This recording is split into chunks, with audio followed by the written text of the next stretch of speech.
to kind of introduce yourselves and tell me what you're here in Phuket for? My name's Johnathon Earnshaw. I've been living in Singapore for about 5 years.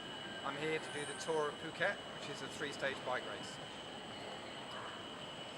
Coach Mike on the mic. I'm doing the race commentary, and my company Recovery Systems is sponsoring the race. So I get the easy seat on the race while John's doing all the hard work, but it's pretty cool being able to follow the race. And do you race yourself when you're not? I've had 50 years of bike riding, everything from velodrome to road race to specialist time trial and triathlon, and I made a conscious decision to pull back from that because I coach athletes as well now, so can't do everything.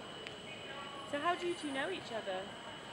Well, we have raced against each other actually. Oh, really? Before. Yeah, we have. Because I've been racing triathlon and bike races in Singapore for the last 5 years, so we have raced against each other a few times. Okay, yeah. So yeah. It's a small community of multi-sporters, and it's quite typical for people to travel to races because Singapore's a hard place to race in. It's a hard place to get road closures. So adjacent islands in Bintan, Phuket, Thailand, Malaysia tend to be good spots that we go to race. And who's the better racer out of you two? Oh, I dare say John would be. At the moment, but in the past, who knows? So are you all prepped for the race? Kind of what do you have to do for the rest of the day? Do you have to check the bike? Do you have to warm up your voice for tomorrow? Well, for me, I'm just going to go to the hotel, I'm going to chill, maybe catch up on a few work emails, sit by the pool. You know, tomorrow we have to do registration, so the first stage is tomorrow. So register, get organised, get the bike, working, warm up, get going. So for the athletes under my care that are racing, I've got one lady, it's her first stage race, quite an experienced rider, but first stage race, so she's going into the unknown. The first thing I've asked her to do is get a bike together, assemble it, and make sure everything's working. It's good. Then you've got time to attend to anything that might be mechanically wrong. And she's going to do a ride out to the prologue course today just to have a look at it. Most of that, by the way, is to mitigate nerves, because she's quite nervous. What advice would you give to someone that's like coming into this for the first time? Because earlier someone told me this was amateur, and I'm sorry, but when you pay this much money to fly out and do a competition, it's pretty professional. It doesn't seem amateur. I would say it's amateur in the sense that nobody's getting paid $100,000 a year to ride their bike, but let me tell you, it's highly competitive. And amongst the ladies, amongst all the age groups, and one of the toughest age groups is actually John's.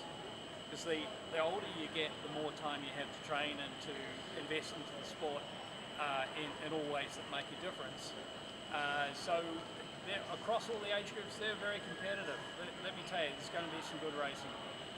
And how does it work? How do the teams work? Is it age groups? Is it men against women? Is it like... It's done by kind of age categories. So you'll have the open race, which is the best riders ride in the open race. And they can be any age actually, and then it goes into age categories. So you have masters who are 35 plus, then super masters who are like mid-40s up, and then the really old guys like me who are kind of 50s up is veterans. Yeah, so, and we most of us kind of ride for a team, so my team is YBCO Racing based in Singapore. So we have teams we ride for as well, so it's a combination of both really. And how do you hear about a competition like this? Like, how do people all the way from the UK hear about a competition that's here in Phuket? Social media and Google AdWords are a wonderful thing. So, and also it's maybe the right time of year for somebody to come out of the UK winter and do a bit of pre-season work here.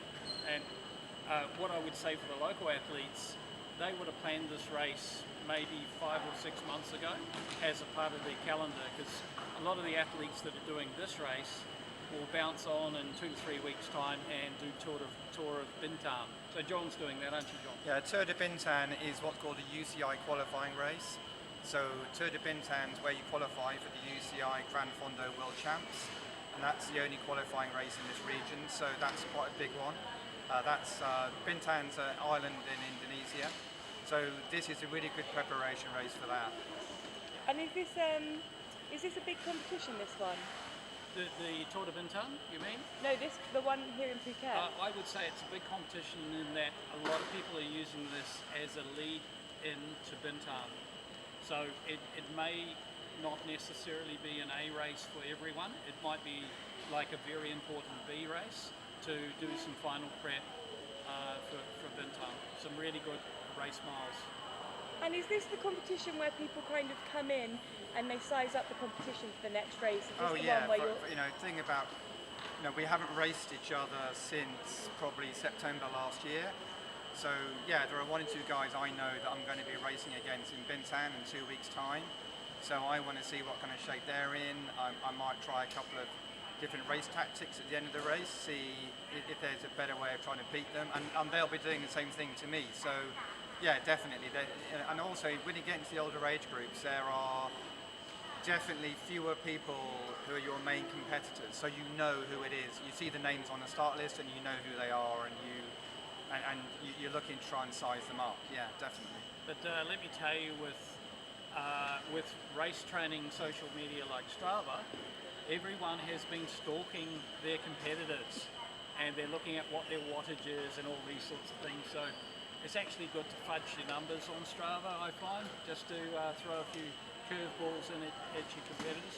But a lot of this comes down to race tactics. As John said, the strongest rider may not win the race. Yeah, it's about being smart, really, and different. I'm not the best sprinter in the world, but I'm quite strong over the last 2K, so yeah, that's just a tactic that I have to try and develop, really.